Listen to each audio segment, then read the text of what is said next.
Assalamualaikum warahmatullahi wabarakatuh. Perkenalkan, saya Nur Hasim, saya dari 1KPIC. Pada kesempatan kali ini, saya akan mempresentasikan materi tentang sejarah hadis dan sejarah kodifikasi hadis. Dalam materi ini terdapat 3 pembahasan. Yang pertama, evolusi konsep sunat ke hadis. Yang kedua, sejarah sunat dan hadis prakodifikasi. Dan yang ketiga, sejarah sunat dan hadis era kodifikasi. Evolusi konsep sunnah ke hadis. Konsep sunnah pada awalnya tidak mengacu kepada tradisi yang dibawa oleh Nabi Muhammad SAW. Konsep ini pada mulanya berasal dari kebiasaan, adat istiadat serta tradisi yang berjalan di masyarakat Arab pra-Islam. Orang-orang Arab pra-Islam yang taat secara patuh kepada tradisi nenek moyang menyebabkan tradisi tersebut mengakar secara turun-temurun. Adat istiadat ini kemudian diadopsi oleh Islam, Nabi sebagai legalis latar syariah, dalam mengenalkan risalah yang dibawanya ke masyarakat Arab. Konsep sunnah kemudian berkembang pada fase Rasulullah. Sunnah yang awalnya merujuk kepada tradisi yang diriwayatkan oleh nenek moyang secara turun-temurun bertransformasi pasca kemunculan Islam. Sunnah kemudian didefinisikan sebagai perilaku dan tradisi yang dicontohkan oleh Rasulullah. Menurut Qadzihar, transformasi definisi ini terjadi karena umat Islam sangat menghormati dan taat kepada perilaku yang Rasulullah ajarkan. Pada periode ini,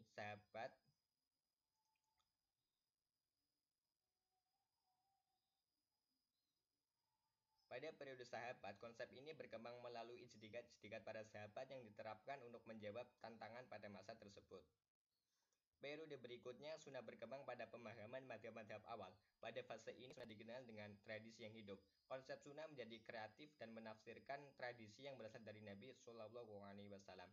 Namun, sayangnya sunnah dalam fase ini mengabaikan hadis ahad, berita dari perorangan. Berita yang datang dari satu perawi tunggal yang bersandar kepada Nabi tidak memiliki wewenang ketimbang tradisi yang sudah hidup di masyarakat. Konsep inilah kemudian dikritik oleh ahli hadis belakangan. Konsep sunnah kemudian direkonstruksi oleh Asy-Syafi'i. Asy-Syafi'i merekonstruksi definisi sunnah yang berkembang pada pemikiran madhab awal Islam. Bagi Asy-Syafi'i, hadis yang datang dari Nabi meskipun diriwayatkan secara tunggal lebih memiliki sifat otoritatif dibandingkan dengan sunnah yang berkembang di masyarakat Islam awal. Oleh karenanya, Asy-Syafi'i dijuluki sebagai nasir al-hadis atau pembela hadis.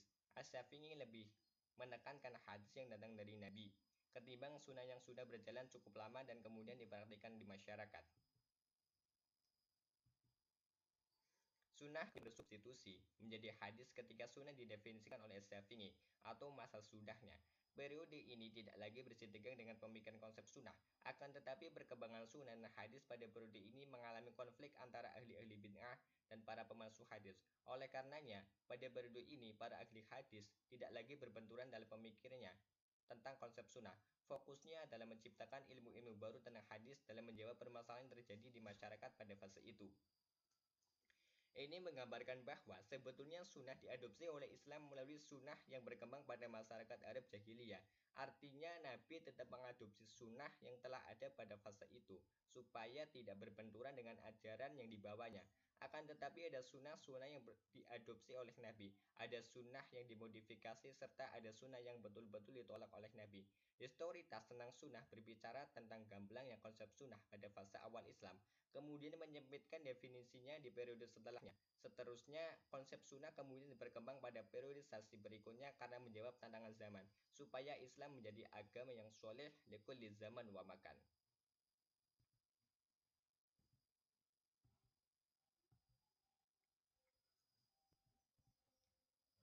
Sejarah sunnah dan hadis prakodifikasi. Pro kontra penulisan hadis. Pada masa terdapat pro kontra dalam penulisan hadis, disebabkan adanya hadis Nabi yang menyatakan larangan dan kebolehan dalam menuliskan hadis yang melarang. Dari Abu Sa'id Al-Khudri radhiyallahu an, Rasulullah shallallahu alaihi wasallam bersabda, "Janganlah kalian menulis dariku, dan barang siapa yang menulis dariku selain Al-Qur'an, maka hendaklah dia menghapusnya, dan bicarakanlah tentangku tanpa masalah. Dan barang siapa yang berbohong atas namaku, maka dia sudah mendudukan kursinya di neraka." Hadis riwayat Muslim, Al-Daruqi.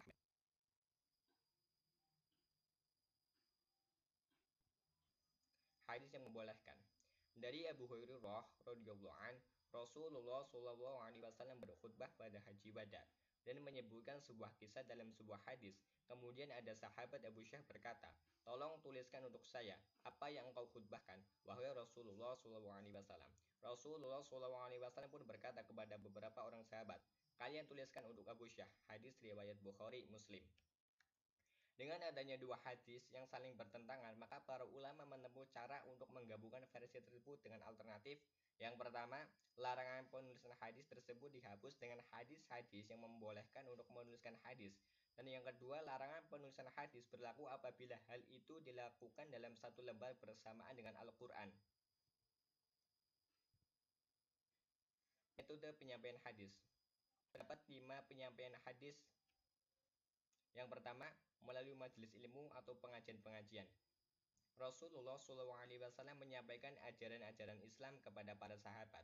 Para sahabat mempunyai antusias yang tinggi terhadap ajaran-ajaran Nabi sehingga apabila ada sahabat yang berhalangan hadir, maka sahabat yang pada waktu itu hadir akan memberitahukan hal-hal apa saja yang telah disampaikan Nabi. Bahkan, para sahabat rela menempuh perjalanan yang jauh hanya untuk menanyakan solusi atas permasalahan mereka. Yang kedua, peristiwa yang dialami Rasul sendiri. Rasulullah SAW menyampaikan hadis yang berhubungan dengan peristiwa yang dialaminya sendiri. Dan yang ketiga, sahabat bertanya. Jika para sahabat mempunyai suatu permasalahan, maka mereka akan menanyakannya secara langsung kepada Rasulullah SAW. Namun jika sahabat malu untuk menanyakannya langsung, maka sahabat mengutus sahabat yang lainnya untuk bertanya langsung kepada Rasulullah SAW. Yang keempat, sahabat menyaksikan langsung. Terkadang sahabat menyaksikan secara langsung perbuatan-perbuatan Rasulullah SAW seperti sholat, zakat, puasa, dan ibadah haji serta ibadah-ibadah lainnya. Dan yang kelima, ceramah atau pidato di tempat umum. Melalui ceramah atau pidato di tempat terbuka sebagaimana ketika khutbah pada haji wada. Pada saat menunaikan haji pada tahun 10 Hijriah atau 631 Masehi, Nabi menyampaikan khutbah yang sangat bersejarah di hadapan ribuan kaum muslimin yang menunaikan ibadah haji. Isi khutbah beliau banyak sekali terkait dengan bidang muamalah, siasah, jinayah, dan hak asasi manusia. Perbedaan penerimaan hadis di kalangan sahabat. Pada periode ini, para sahabat terdapat perbedaan dalam tingkat penerimaan hadis. Di antara mereka ada yang memiliki atau menguasai banyak hadis Nabi dan sedikit memiliki hadis Nabi. Hal ini disebabkan oleh beberapa faktor. Yang pertama, perbedaan frekuensi kebersamaan dengan Rasulullah SAW. Yang kedua, perbedaan kemampuan tulis-menulis dan kecerdasan yang dimiliki masing-masing sahabat. Yang ketiga, perbedaan waktu masuk Islam. Ada yang masuk Islamnya lebih awal, ada pula yang belakangan.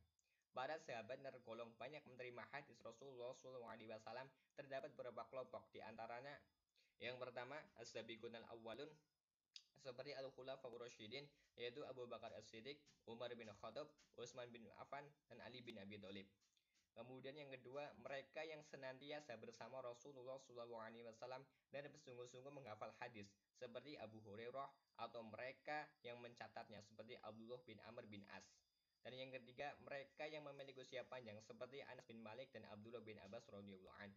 Dan yang keempat, mereka yang secara pribadi erat hubungannya dengan Nabi Shallallahu Alaihi Wasallam, seperti Aisyah Anha dan Ummu Salamah.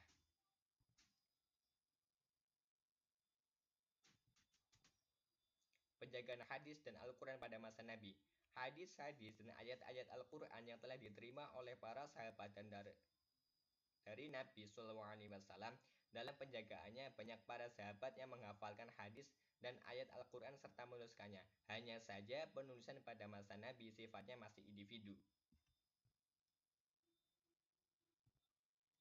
Masa sahabat. Cara sahabat meriwayatkan hadis. Yang pertama, periwayatan lafzi adalah periwayatan hadis yang redaksinya atau matanya persis seperti yang diwurudkan Rasulullah SAW dan hanya bisa dilakukan apabila mereka hafal benar apa yang disabdakan Rasulullah SAW. Yang kedua, periwayatan maknawi adalah periwayatan hadis yang matanya tidak persis dengan yang didengarnya dari Rasulullah SAW. Akan tetapi isi atau maknanya tetap terjaga secara utuh sesuai dengan yang dimaksudkan oleh Rasulullah SAW tanpa ada perubahan sedikit pun. Cara pemeliharaan hadis pada masa sahabat. Yang pertama, bersikap cermat dan hati-hati dalam menerima riwayat. Yang kedua, penelitian secara cermat terhadap riwayat dan isi riwayat. Dan yang ketiga, harus mendatangkan saksi dan harus bersumpah dalam periwayatan hadis.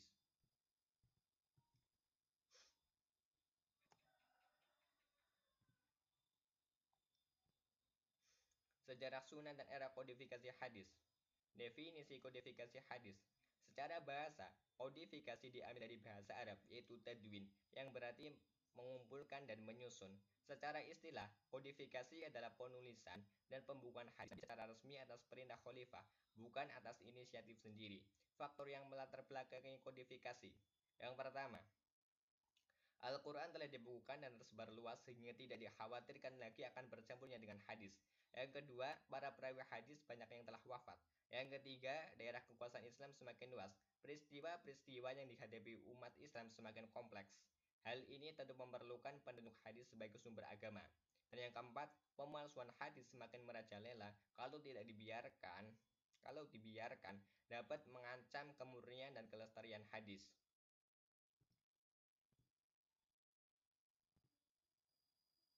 Kodifikasi hadis Umar bin Abdul Aziz.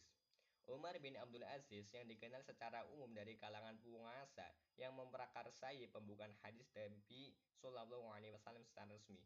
Akan tetapi menurut Ajaj Al-Khatib, berdasarkan sumber yang sah dari Tobaqot kegiatan pembukaan hadis ini lebih dahulu diprakarsai oleh Abdul Aziz bin Marwan, yaitu ayah dari Umar bin Abdul Aziz yang ketika itu menjabat sebagai gubernur Mesir.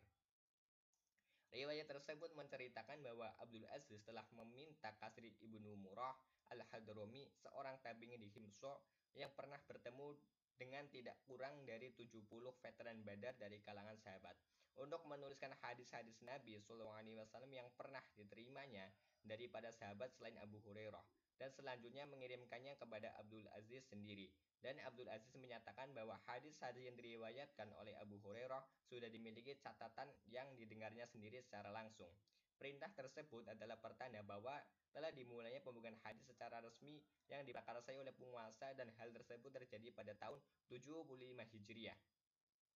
Meskipun Abdul Aziz, sebagaimana yang dikemukakan oleh Ajad Al-Khatib, telah lebih dahulu memprakarsai pengumpulan hadis, namun karena kedudukannya hanya sebagai seorang gubernur, maka jangkauan perintahnya untuk mengumpulkan hadis kepada aparatnya adalah terbatas sekali, sesuai dengan keterbatasan kuasa wilayahnya.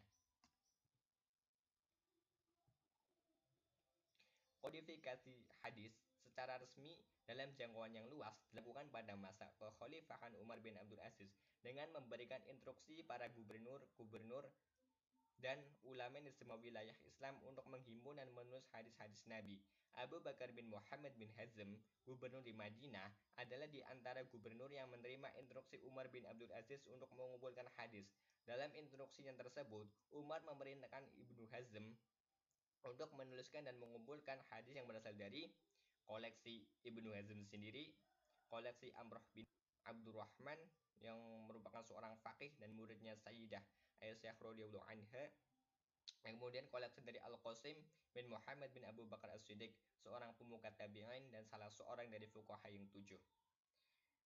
Tugas yang serupa juga dilaksanakan oleh Muhammad bin Syihab Az-Zuhri, seorang ulama besar di Hijaz dan Syam. Dengan demikian, kedua ulama di ataslah yang merupakan pelopor dalam kodifikasi hadis berdasarkan perintah Khalifah Umar bin Abdul Aziz. Para ulama cenderung lebih memilih Az-Zuhri sebagai kodifikator pertama daripada Ibnu Hazm. Hal ini adalah karena kelebihan Az-Zuhri dalam hal berikut. A. Az-Zuhri dikenal sebagai ulama besar di bidang hadis dibandingkan dengan yang lainnya. B. Dia berhasil mengimpun seluruh hadis yang ada di Madinah, sedangkan Ibnu Hazm tidak demikian. C. Hasil kodifikasinya dikenal seluruh penguasa di daerah-daerah sehingga lebih cepat tersebar.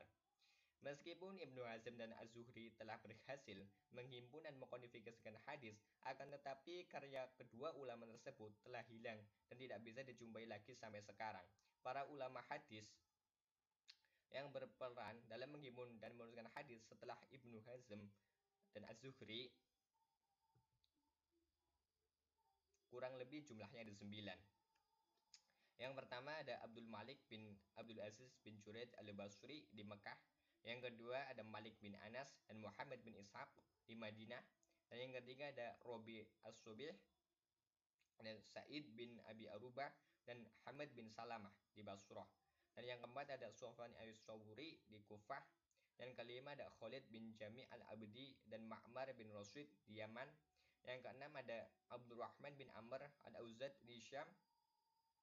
Yang ketujuh ada Abdullah bin al-Mubarak di Khurasan dan Hasan bin Bashir di Wasit. Dan yang ke-8 ada Jarir bin Abdul Hamid di Rai. Dan yang ke-9 ada Abdullah bin Wahab di Mesir. Kutubus Sittah. Kutubus Sittah dalam bahasa Indonesia berarti 6 kitab adalah sebutan yang digunakan untuk merujuk kepada 6 buah kitab induk hadis dalam Islam. Keenam kitab ini merupakan kitab hadis yang disusun oleh para pengumpul hadis yang kredibel. Kitab-kitab tersebut menjadi rujukan utama oleh umat Islam dalam merujuk kepada perkataan Nabi Muhammad. Berikut adalah 6 kitab induk tersebut. Kitab yang pertama, kitab Sahih Bukhari. Yang kedua, Sunan Muslim. Yang ketiga, Sunan Abi Dawud. Yang keempat, Sunan At-Tirmizi. Yang kelima, Sunan An-Nasai. Dan yang keenam ada Sunan Ibnu Majah. Yang pertama, Sahih Bukhari. Kitab hadis ini disusun oleh Imam Bukhari. Sejatinya nama kitab ini adalah Jami' Al-Musnad As-Sahih Al-Mukhtasar min Rasulullah sallallahu alaihi wasallam wa sunanihi. Kitab hadis nomor 1 ini terbilang unggul karena hadis-hadis termuat di dalamnya bersambung sanadnya sampai kepada Rasulullah sallallahu alaihi wasallam. Sekalipun ada hadis yang sanadnya terputus atau tanpa sanad sekali, namun hadis itu hanya berupa pengulangan, tulis ensiklopedia Islam. Karena kualitas hadisnya yang teruji, Imam Az-Zahabi mengatakan kitab hadis yang ditulis Imam Bukhari merupakan kitab yang tinggi nilainya dan paling baik setelah Al-Quran. Menurut Ibnu Hajar Al-Asqalani, kitab hadis nomor wahid ini memuat sebanyak 7.397 hadis, termasuk yang ditulis oleh Imam Bukhari menghafal sekitar 600.000 hadis. Ia menghafal hadis itu dari 90.000 perawi. Hadis itu dibagi dalam bab-bab yang terdiri dari akidah, hukum, etika makan dan minum, akhlak, perbuatan baik dan tercela, tarikh, serta sejarah hidup Nabi Muhammad SAW. Yang kedua, Sahih Muslim. Menurut Imam An-Nawawi, kitab Sahih Muslim memuat 7.275 hadis, termasuk hadis yang ditulis ulang. Berbeda dengan Imam Bukhari, Imam Muslim hanya menghafal sekitar 300.000 hadis, atau separuh dari yang dikuasai Imam Bukhari. Jika tidak ada pengulangan, maka jumlah hadis dalam kitab itu mencapai 4.000, papar ensiklopedia Islam. Imam Muslim meyakini semua hadis yang tercantum dalam kitab yang disusunnya itu adalah sahih, baik di sanad maupun matan, seperti halnya Sahih Bukhari. Kitab itu disusun dengan sistematika fikih dengan topiknya yang sama. Sang imam tergerak untuk mengumpulkan, menulis, dan membukukan hadis karena pada zaman itu ada upaya dari kaum zindik atau kaum kafir, para ahli kisah dan sufi yang berupaya menipu umat dengan hadis yang mereka buat-buat sendiri. Soal syarat penetapan hadis sahih, ada perbedaan antara Imam Bukhari dan Imam Muslim. Sahih Muslim tidak menerapkan syarat terlalu berat. Imam Muslim berpendapat antara murid atau terima hadis dan guru sebagai sumber hadis tidak harus bertemu, cukup kedua-duanya hidup pada zaman yang sama. Kemudian Sunan Abi Dawud.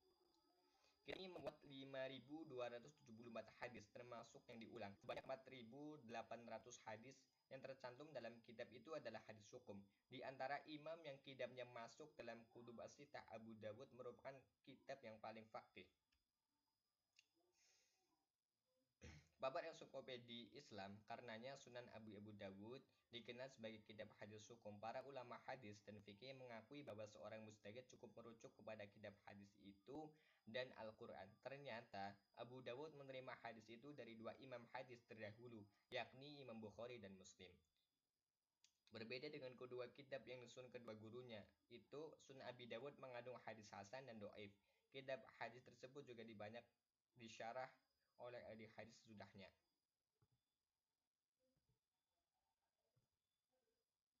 Kemudian yang keempat ada Sunan At-Tirmizi.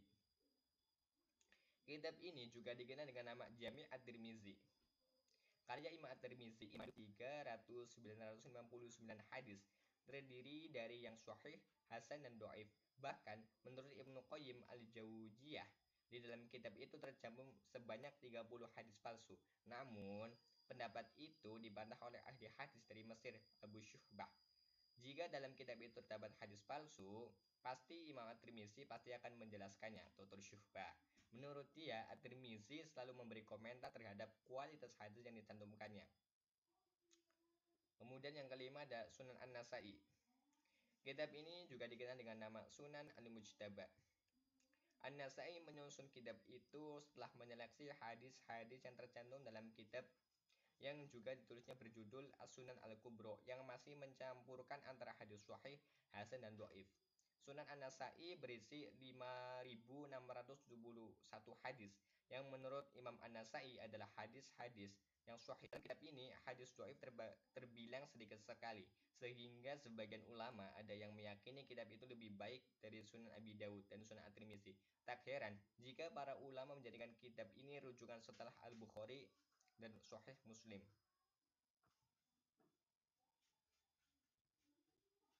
Dan yang terakhir, keenam Sunan Ibnu Majah. Kitab ini berisi 4.341 hadis, sebanyak 3.002 hadis di antaranya terdapat dalam Al-Qutan Al-Khosah dan 1.339 hadis lainnya adalah hadis yang diriwayatkan Ibnu Majah.